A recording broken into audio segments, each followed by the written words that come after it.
si on pose la question telle qu'elle me venait au début, je vous demanderai, pouvez-vous me dire, qui êtes-vous?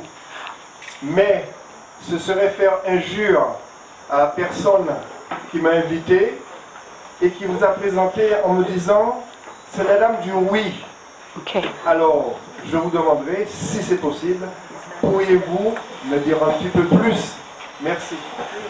Alors, il demande à ce que je laisse parler le Seigneur pour qu'il puisse découvrir qui est la fille du oui. Qui est cette fille qui se présente en se nommant la fille du oui. Et au tout début, lorsque j'ai entendu une voix de femme le 1er janvier 2001, c'était juste après que j'ai dit mon chapelet devant la croix d'amour. Ce chapelet est devenu plein d'huile et j'ai ouvert mes mains.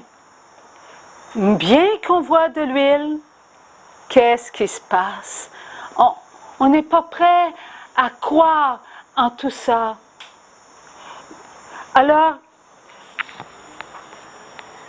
durant la nuit, j'ai entendu cette voix féminine. Ouvre la lumière. Et tout près de moi, j'ai une lampe, je n'ai seulement qu'à taper dessus et la lumière, il y a de la lumière. Alors, la voix, elle dit, regarde tes mains et crois. Alors, j'ai regardé mes mains et encore mes mains avaient de l'huile. Et depuis ce temps, j'entends la voix à l'intérieur de moi, la voix de Marie. Et le plus souvent, bien, c'est la voix de mon Dieu, de mon Jésus. Pourquoi le oui? Le oui appartient à Jésus qui l'a dit. C'est mon oui. C'est celui que j'ai prononcé à mon Père. Tu porteras, dit-il, ce nom, la fille du oui, à Jésus. Le oui appartient à Jésus. Il est à lui. Et chacun de nous devons traverser ce oui. C'est Jésus qui a prononcé ce oui à son Père pour que nous puissions comprendre que nous devons vivre la purification de la chair. Pour vivre la purification de la chair, il faut passer à travers du oui de Jésus. Alors, il a dit, je te choisis. Avant même que tu sois sur la terre, je t'avais choisi. Écoute et abandonne-toi. Alors, il en a fallu de l'abandon. Cet abandon ne venait pas de moi, mais de Maman Marie. Dans les premiers temps, Maman Marie, elle me parlait et elle me montrait.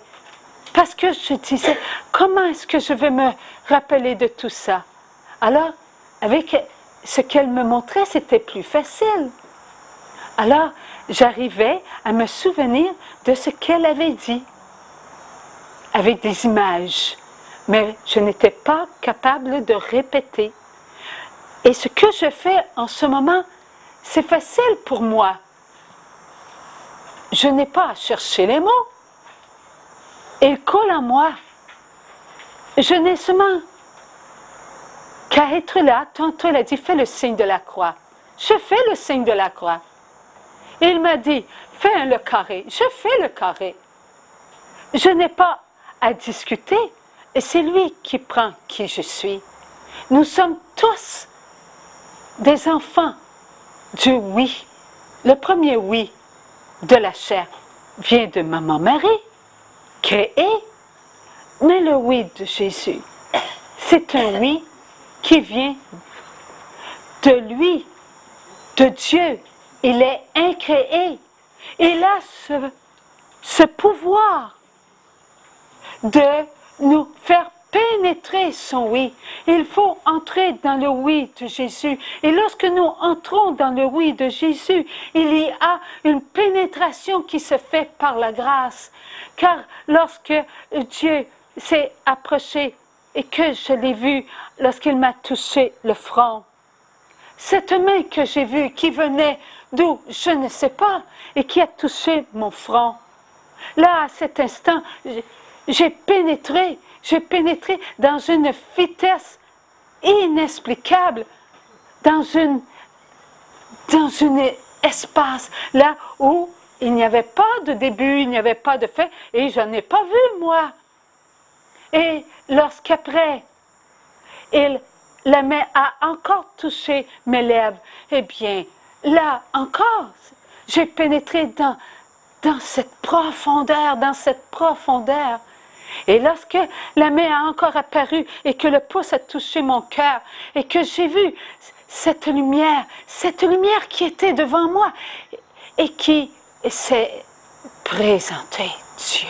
Et j'ai explosé. Mon cœur a explosé, ça m'a fait tellement mal. Je n'ai pas vu Dieu.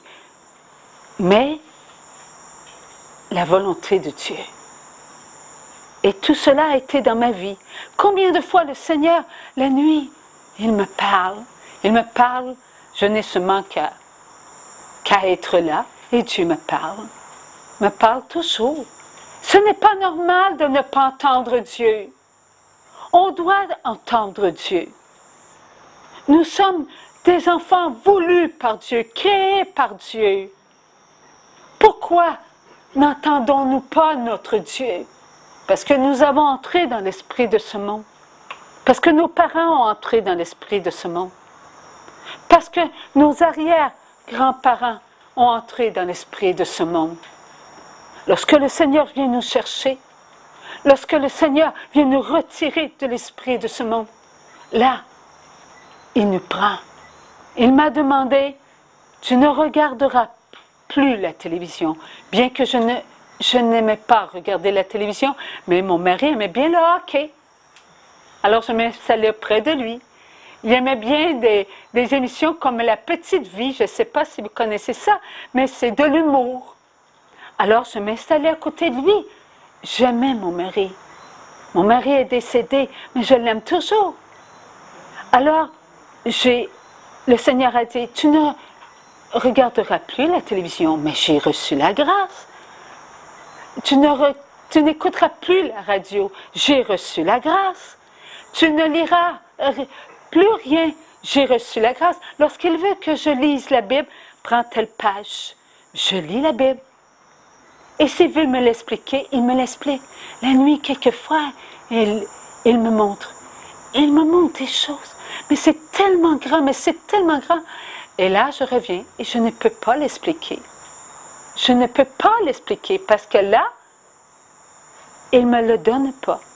Mais lorsque je répète en cet instant, c'est facile. Je n'ai pas à me servir de ça. Je le laisse. Je le laisse prendre ma vie. Un jour que nous étions dans l'Ouest, tu te souviens, Nicole? Le Seigneur, il a dit, es-tu prête à te présenter et que je ne te parle pas? Au risque de te faire lancer des tomates. Alors, j'ai répondu, oui, Seigneur. Et Nicole, elle a répondu, que je ne sois pas là, Seigneur. Parce que Nicole, elle répète pour le Seigneur en anglais. Alors, cela veut dire que moi, j'entends et elle répète ce que le Seigneur dit à travers moi. Et cela se fait depuis 2003, Nicole. Et peux-tu compter les nombres de fois que tu as été avec moi à répéter pour le Seigneur? J'étais trop occupée à ramasser les tomates. Je ne peux pas compter. Tu ne peux pas compter parce que c'est beaucoup. C'est des centaines et des centaines de rencontres. Est-ce que tu peux dire qu'il y a eu une rencontre qui était pareille comme une autre. Il n'y en avait pas aucune qui a été pareille à la précédente ou à une autre des 900 rencontres qu'on a eues. Oui, aucune rencontre. Pourquoi? Parce que c'est vous qui faites la rencontre. C'est notre cœur qui s'unit et Dieu vous parle, il vous instruit et cela fait les mots. Et c'est vous qui faites cela. Avec moi, hein? Je suis aussi là. Mais l'instrument, elle est pour Dieu. Que pour Dieu. Alors le Seigneur dit souvent, tu n'appartiens à personne d'autre qu'à moi. Voilà, je vous remercie. Amen. Alors vous étiez la fille du oui, maintenant j'ajouterai la missionnaire permanente. Merci. Je reconnais que moi, j'ai été interpellé par vos paroles. Et comme on disait tout à l'heure, nous, moi un peu, mais nous qui sommes là, nous avons eu l'occasion chaque fois d'avoir des personnes comme vous qui viennent nous apporter justement la bonne parole. Et nous aussi, je pense, je dis ça pour tout le monde, que c'est chaque fois différent, c'est chaque fois enrichissant, c'est chaque fois nouveau. Et pourtant, c'est toujours la parole. Vous m'avez apporté un éclairage que je souhaitais avoir. Mon ami a déjà demandé et que vous avez apporté. J'ai été interpellé parce que vos paroles souvent m'ont subjugué, je peux dire, parce que je sentais que c'était à un niveau de compréhension et de connaissance inhabituelle. Et je vous remercie beaucoup pour cela, parce que, comme vous l'aviez laissé sentir, chacun a reçu des grâces, chacun ou a dû se reconnaître.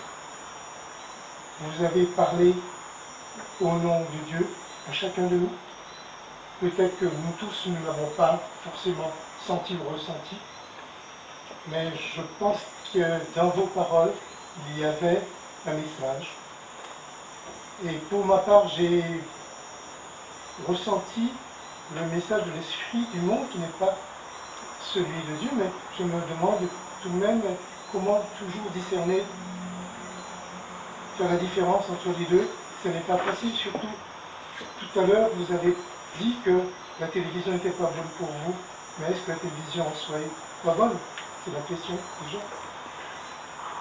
En tout cas, la deuxième question que je voudrais vous poser, pour ne pas trop m'attarder, c'est pouvez-vous, moi en particulier, peut-être parce que je suis ignorant, sûrement je suis ignorant, me parler un petit peu de Jésus, quand il dit qu'il est descendu aux enfers, c'était pour faire quoi?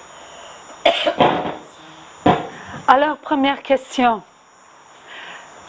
Comment comprendre l'esprit de ce monde par rapport à chacun de nous? Comment différencier l'esprit de ce monde de l'esprit de Dieu?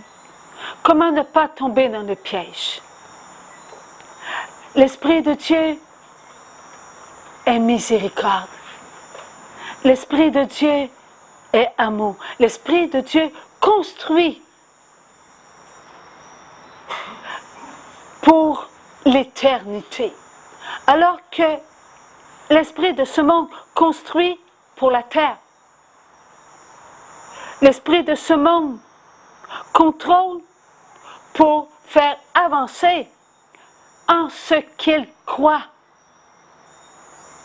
Et en ce qu'il croit, c'est tout ce qui concerne le matériel. Dieu est notre maître. Il nous considère comme ses enfants. Quel maître sur la terre Maître nous appellerait mes enfants, mes chéris, mes douceurs, mes bien-aimés. Alors que l'esprit de ce monde nous regarde comme étant rentabilité. Il faut savoir que Dieu est venu sur la terre et qu'il nous a parlé d'amour. On l'a crucifié parce qu'il nous parlait d'amour. On l'a condamné parce que notre Dieu parlait de liberté. Il parlait d'un royaume où il n'y aurait plus de pleurs, où il n'y aurait plus de maladie, alors que l'esprit de ce monde conserve la maladie. Comment ne pas voir que nous nous sommes trompés? Lorsque nous regardons la télévision, nous entrons dans l'abandon. Est-ce que c'est dans l'abandon en Dieu ou c'est dans l'abandon de l'esprit de ce monde? Il faut être vigilant. La Vierge Marie, elle nous a dit de quitter l'esprit de ce monde. Tenez-moi la main. Tenez-moi la main. Lorsque la noirceur sera de plus en plus épaisse, ne me lâchez pas la main. Tel est l'amour de notre maman pour nous. Alors nous devons choisir ce que nous regardons. Il faut faire attention. Lorsque mes petits-enfants sont devant la télévision, je leur demande, mes enfants, avez-vous prié le bon Dieu pour vous protéger? Vous ne savez pas ce que vous allez regarder, vous allez vous abandonner. Est-ce que vous êtes sûr que c'est en Dieu que vous allez vous abandonner? Alors, maman, on va le faire. Oh, est-ce que grand-maman va le faire? Est-ce qu'ils le font? Mais je sais que ça porte des fruits. Parce que j'ai arrêté, oui, depuis plusieurs années, de ne pas de regarder la télévision. J'ai donné ça au Seigneur. Mais ce que je fais les nourrit, je suis une nourriture, pas par moi, mais par Jésus, par les grâces. Lorsque je regarde ceux qui regardent la télévision, je ne les juge pas. Ils ne sont pas rendus là. S'ils sont en bas de l'échelle et que moi j'ai quelques barreaux de plus qu'eux, eh bien, à moi de les amener en étant obéissant à ce que le ciel me demande. Je n'ai pas à leur dire, il ne faut pas que vous regardiez, ce n'est pas bon. Ils le savent. Parce que aujourd'hui, nous avons la chance de se retrouver ensemble. Et quand on se retrouve ensemble, ils amènent des DVD. OK? Et c'est des DVD de saints. Alors, où ça parle de Jésus. Alors, je peux regarder Padre Pio. Je peux regarder les petits bonhommes là, de Sainte Bernadette, là, des petits dessins animés. Le fait que je sois avec eux, ils sont heureux. Là, je peux. Mais s'ils rouvrent l'écran pour la télévision, là, alors là, ils savent que je ne regarderai pas. Et les autres, ils font attention. La grand-maman est là, on ne regarde pas la télévision. Mais ce n'est pas demandé à tout le monde. C'est des gros sacrifices qu'ils font, et je le sais. Ça fait des années et des années que nous sommes alimentés par l'esprit de ce monde. Quand j'étais jeune, je me rappelle, il y avait Bobino Bobinette. Quand j'ai vieilli, il y avait Survenant, les pays d'en haut, les pays d'en haut. Alors ça, c'était des émissions qui passaient. Aujourd'hui, il y avait dans l'avion, j'ai dit à Nicole, regarde Nicole, là, les yeux de ces personnes. Moi qui ne suis pas habituée, alors j'ai dit, regarde le regard. Ils n'ont pas le regard que nous avons. C'est un regard qui attire. Il faut qu'ils attirent notre attention. Donc, leur expression est calculée. Nous n'avons pas des expressions calculées. Ce que nous sommes, on se regarde et on est ce qu'on est. Mais eux ne sont pas ce qu'ils sont. Ils sont ce qu'on leur montre d'être. Ils s'habillent comme on leur dit de s'habiller. Ils se maquillent comme ils doivent être maquillés. Mais pas nous. Tu te maquilles parce que c'est toi. Tu es toi-même. Ça, je reconnais, ma sœur. Mais lorsque j'ai regardé ces personnes, je dis, Nicole, j'ai dit, ce ne sont pas eux-mêmes. Alors, on s'est fermé les yeux, puis on a dormi. On a essayé de dormir dans l'avion. Mais voyez-vous, on ne le réalise pas. On regarde ça, puis on a hâte d'arriver. Il y a une émission, il y a un film. Et tu vas regarder quelque chose qu'on a manipulé pour que tu continues à regarder. Lorsqu'on sera prêts, tous ensemble, nous serons consentants à renoncer ensemble à ne plus regarder la télévision parce que nous serons ensemble. Là, pour le moment, nous avons besoin des uns et des autres pour ne pas tomber dans le piège, dans ces pièges. Amen.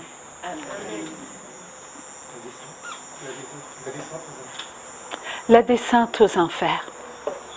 Lorsque Jésus est mort sur la croix pendant 3 jours, il est descendu aux enfers. Là où la mort régnait. Car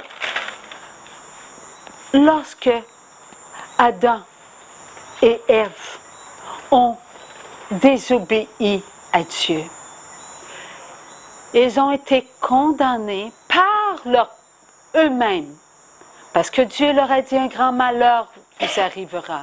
Et ce malheur, c'est de connaître une mort terrestre, alors qu'ils avaient été créés pour être immortels. Non mortels, immortels, à l'image de Dieu. Mais la désobéissance nous a tous emmenés à faire un choix. À faire un choix. Ce choix, la vie éternelle ou la mort éternelle. Pour faire un choix, il faut avoir 2 choix. Est-ce que avant la mort de Jésus sur la croix, il y avait ce choix de la vie éternelle? Il n'avait pas encore ce choix. Il y avait la mort éternelle.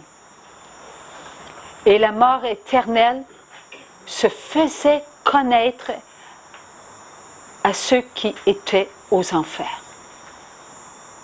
Elle se faisait connaître.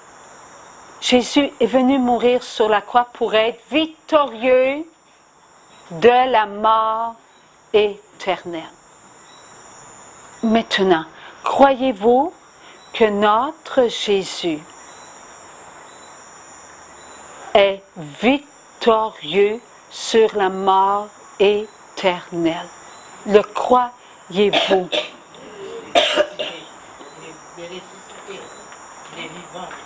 Il est victorieux sur la mort éternelle. Maintenant, ceux qui étaient au Lème, tous les enfants créés qui ont une âme, passé, présent, futur, ils étaient tous là, depuis Adam jusqu'au dernier qui sera créé. Mais Seigneur, est-ce que vous croyez que Jésus est victorieux de la mort éternelle là où elle se trouve? Où se trouve la mort éternelle? En enfer. Est-ce que notre Dieu, notre Sauveur, est victorieux de la mort éternelle en enfer? L'est-il victorieux? Il l'est. Car ses paroles ont été prononcées par son amour, par sa puissance. Et la parole de Dieu est immuable. Elle ne change pas. La parole de Dieu est puissante. Ceux qui se trouvent en enfer, ce sont les âmes qui ont choisi la mort éternelle. Est-ce que vous êtes d'accord avec cela? Maintenant, est-ce que ces âmes, qui sont en enfer, ont-ils venu sur la terre en ne faisant aucune bonne œuvre? Aucune. Est-ce que cela se peut? Cela veut dire qu'ils ont fait des bonnes œuvres. Un enfant qui vient au monde, peut-il prononcer en vieillissant « maman, papa » avec un sourire? Oui, c'est dans l'enfant.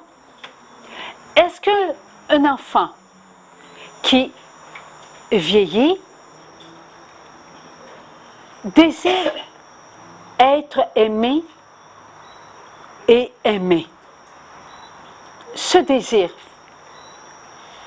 il l'a en lui. Donc, il est amour. Peut-il avoir dit à un moment dans sa vie merci à une personne qui lui donne à manger? Ou même une pensée, c'est bon ce qu'elle a fait. Peut-il avoir une telle pensée? Oui, n'est-ce pas? Même Hitler l'a eu. Est-ce que Judas l'a eu? Alors, cela veut dire qu'un enfant qui a une âme fait de bonnes œuvres sur la terre. Et que cet enfant dit non à la vie éternelle, oui à la mort éternelle. Où demeurent ces bonnes œuvres? Demeurent sur la terre. Car ces bonnes œuvres nous servent.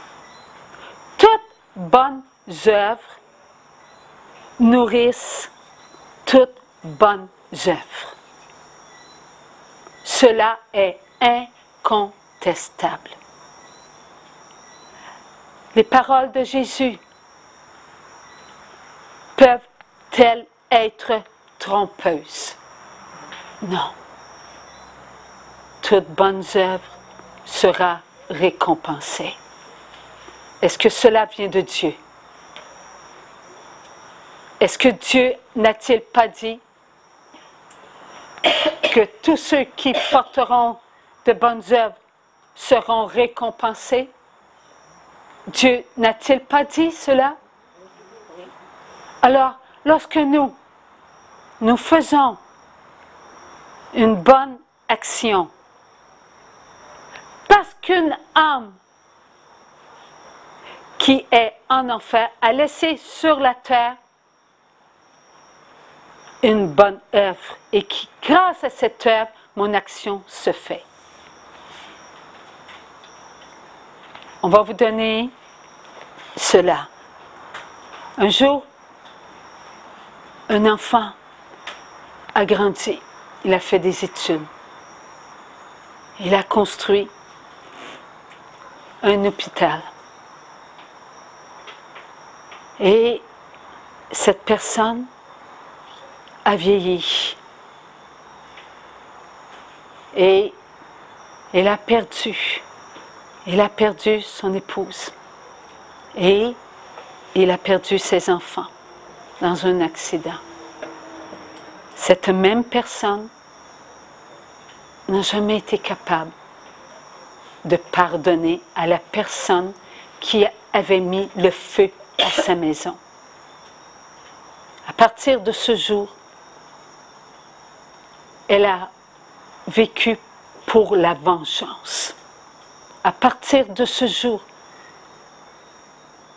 tout ce qu'elle pensait était de faire le mal.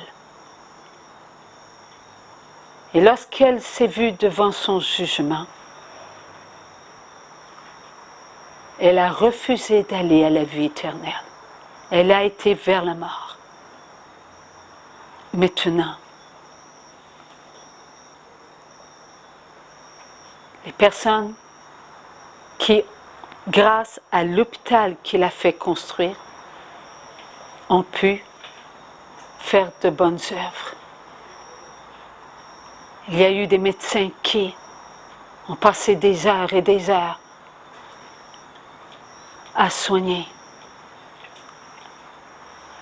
Il y a eu des infirmiers, des infirmières qui ont passé des heures et des heures à se donner pour son prochain parce que cet hôpital recevait des personnes et qu'à chaque fois qui, grâce à l'œuvre de cette âme en enfer, Dieu lui récompensait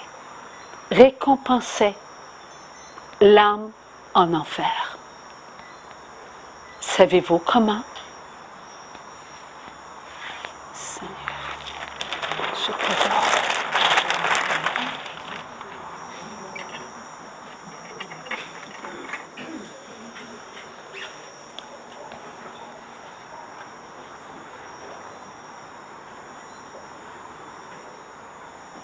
Jésus, vie éternelle.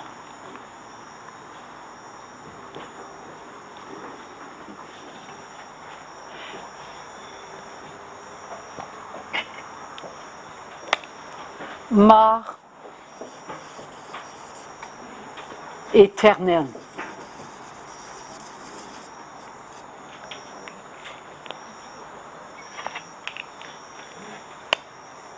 Une âme.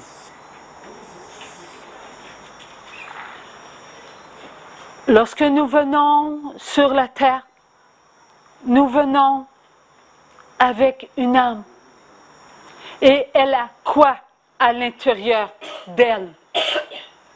Elle a la vie éternelle. Toute sa vie, elle doit la passer sur la terre pour faire le bien. Faire de bonnes œuvres. Mais durant sa vie sur la terre, à cause de la connaissance du mal qui est en elle. Elle ne fait pas toujours le bien. Elle répond, oui, aux attaques de Satan.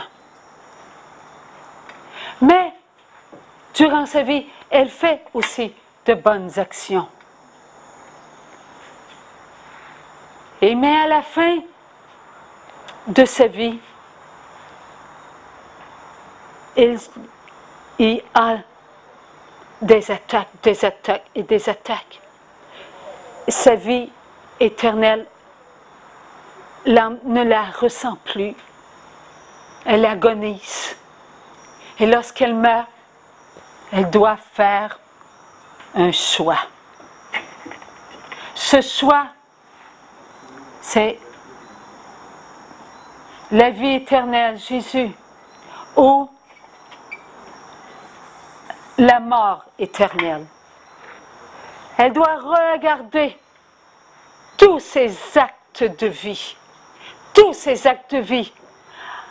Et Jésus déploie cette toute-puissance d'amour afin que l'âme puisse dire oui à la vie éternelle. Mais les marques sont en l'âme. À cause de ces marques, Satan ne peut pas prendre de décision pour l'enfant, mais il l'attaque, il se sert de ces marques pour faiblir la vie éternelle. L'âme, lorsqu'elle ne ressent plus la vie éternelle en elle, elle n'a plus de force. Elle n'a plus de force parce que l'enfant lui-même, l'esprit, la chair et l'âme, bien que la chair ne soit pas présente, doit choisir. Alors, la chair ressent, fait ressentir à l'âme tout ce qu'elle contient. Et c'est l'enfant tout entier qui va condamner l'âme si il dit la mort.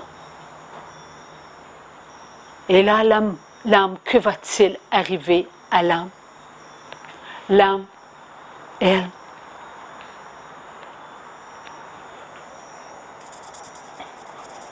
n'aura plus de vie. Il n'y aura plus de vie en l'âme, car l'enfant a refusé la vie. Bien que Dieu a tout fait, bien que l'Immaculée Conception, bien que chacun de nous avons, avec nos bons actes de vie, voulu aider cette âme à répondre oui à Jésus, mais l'enfant a choisi.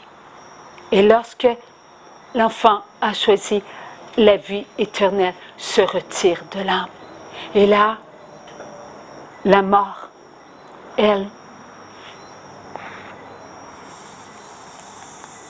l'emmène. Elle la couvre de ce qu'elle est. Il n'y a plus de vie en l'âme. L'âme ressent la mort.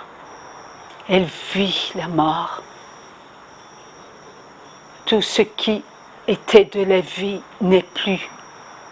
Elle veut une chose, l'âme.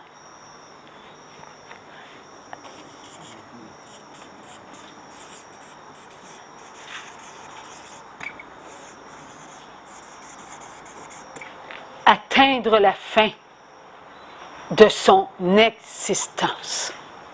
Est-ce qu'une âme peut atteindre la fin?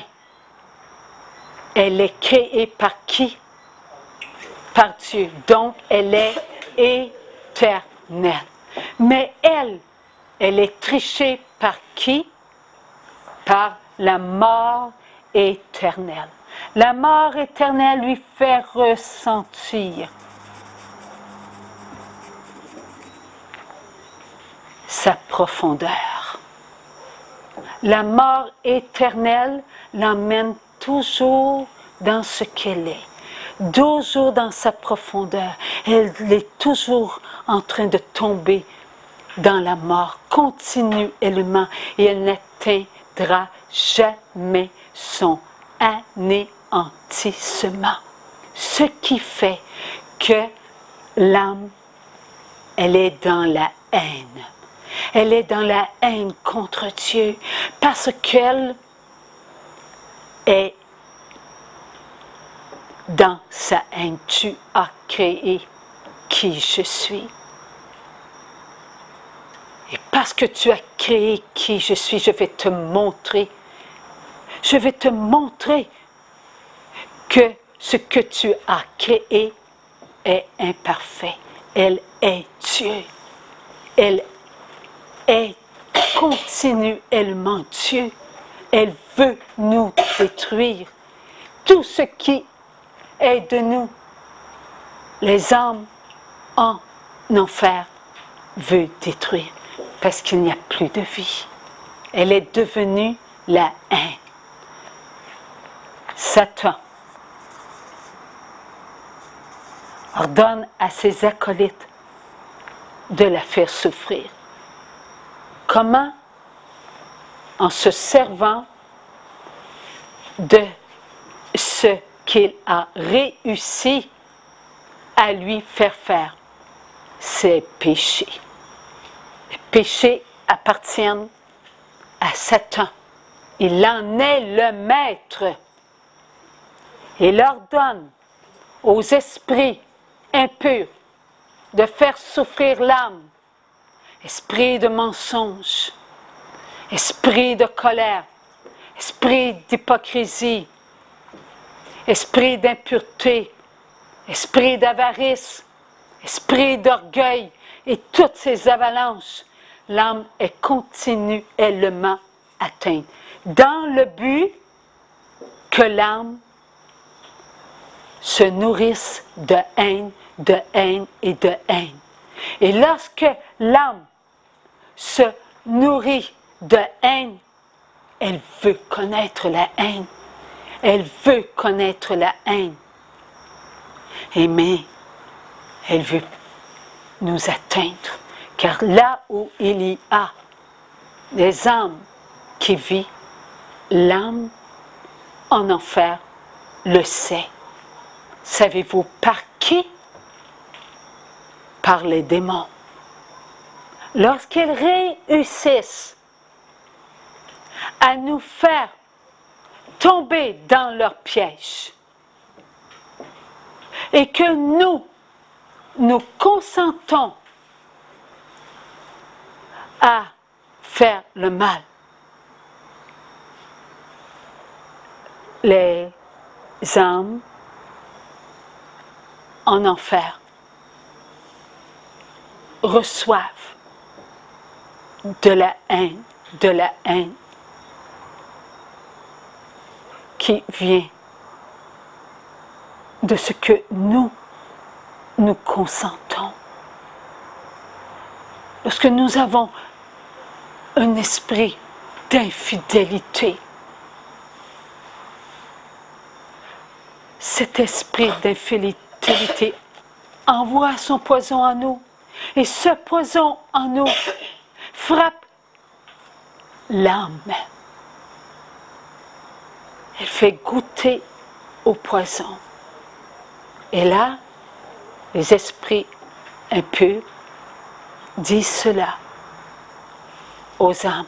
Et les âmes de rage,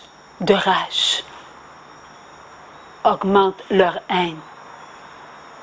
Et ils disent, attaquez, attaquez, servez-vous de ce que nous avons fait sur la terre pour les attaquer, eux, ces âmes qui ont la vie.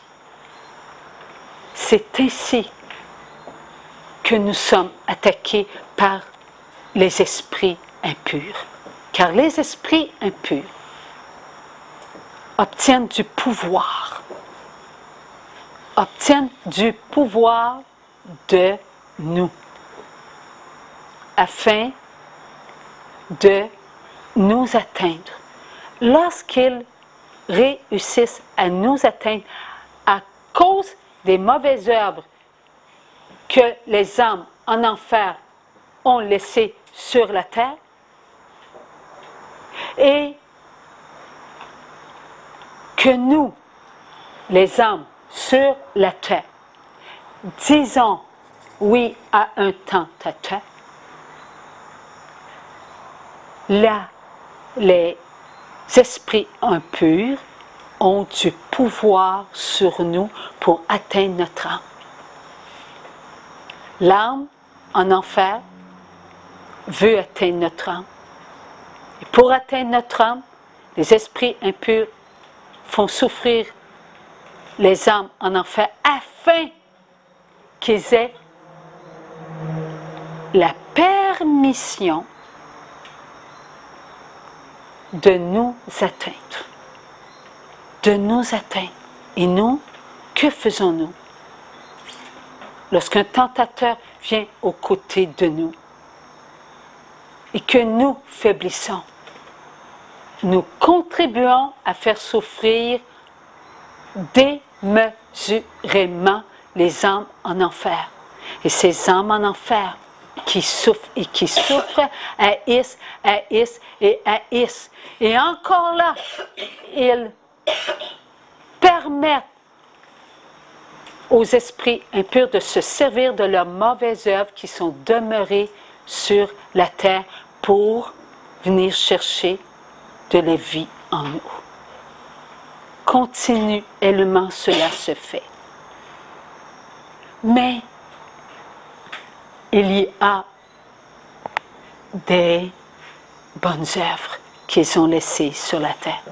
Lorsque nous voulons bien nous conduire sur la terre, lorsque nous disons des « je t'aime », lorsque nous aidons à notre prochain, lorsque nous pensons sur quelqu'un qui pleure, lorsque nous consolons une grand-maman parce que son enfant ne vient pas la voir, lorsque nous faisons confiance à quelqu'un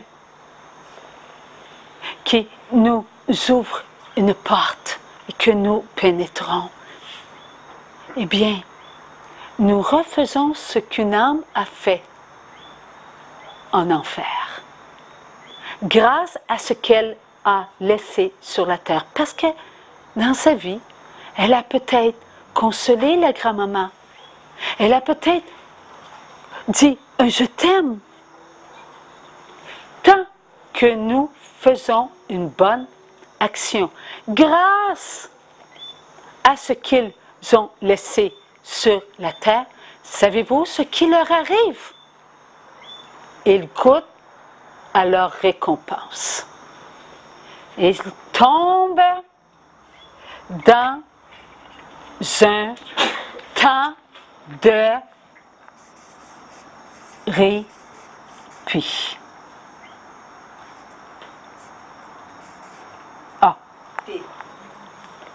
Alors, ils tombent dans un temps de répit. Pourquoi?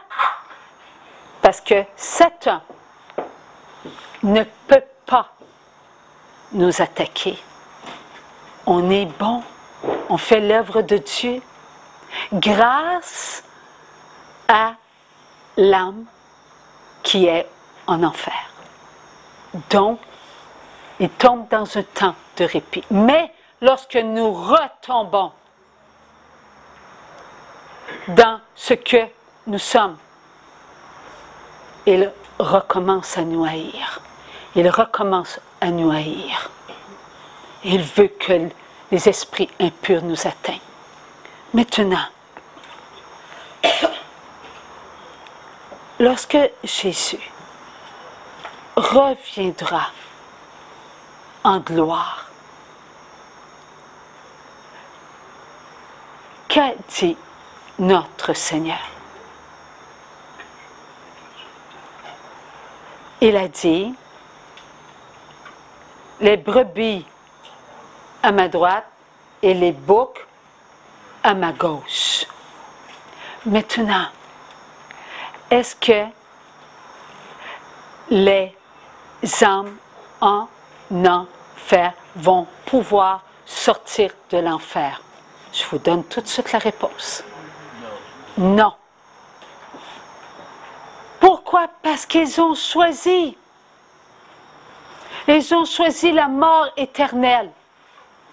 Mais plus jamais la mort éternelle fera sentir à ces âmes ce qu'elle est. Et cela, ce sera seulement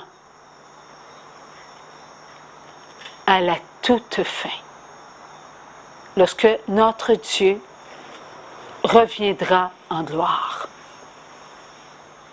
À cet instant, Satan s'inclinera et adorera Jésus. Il y aura une victoire totale sur la mort éternelle. Totale. Tant que cela ne sera pas total, les âmes en enfer souffriront. Mais lorsque nous serons dans leurs bonnes œuvres, ils tomberont dans un temps de répit. Est-ce que nous pouvons réaliser maintenant combien nous faisons souffrir les âmes en enfer? Satan se sert des enfants de Dieu contre les enfants de Dieu pour maintenir son pouvoir sur nous-mêmes qui sommes sur la terre. Nous-mêmes. Nous avons peur de la mort. Mais la mort n'existe plus. Nous sommes victorieux. Nous devons vivre sur la terre en ne pensant qu'à la vie éternelle. Nous craignons de choisir la mort éternelle. Pourquoi? Parce que nous n'avons pas compris que notre Dieu est victorieux de la mort éternelle. Et nous faisons souffrir. Qui nous sommes sur la terre, et nous contribuons à la souffrance des âmes en enfer. Nous n'avons pas compris, mais nous sommes en train de le comprendre. Tout cela est pour qu'on puisse ouvrir notre regard à l'amour, ouvrir nos pensées à la récolte, ouvrir notre écoute à l'abondance, ouvrir nos paroles à ce que Dieu nous a laissé sur la terre, sa parole. Nous devrons ouvrir nos bras et nous maintenir sur la croix victorieuse pour prendre en nous tous les enfants de Dieu et les aimer tels qu'ils sont. Nous devons vivre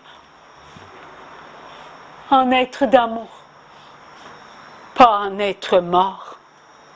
Lorsque nous avons de mauvaises pensées, lorsque nous jugeons, lorsque nous disons « il est niaiseux », eh bien nous vivons comme des moribonds sur la terre. Nous sommes pas à l'image de la mort, nous sommes à l'image de la vie éternelle. Alors il vient de dire « Amen, ma fille. Amen. »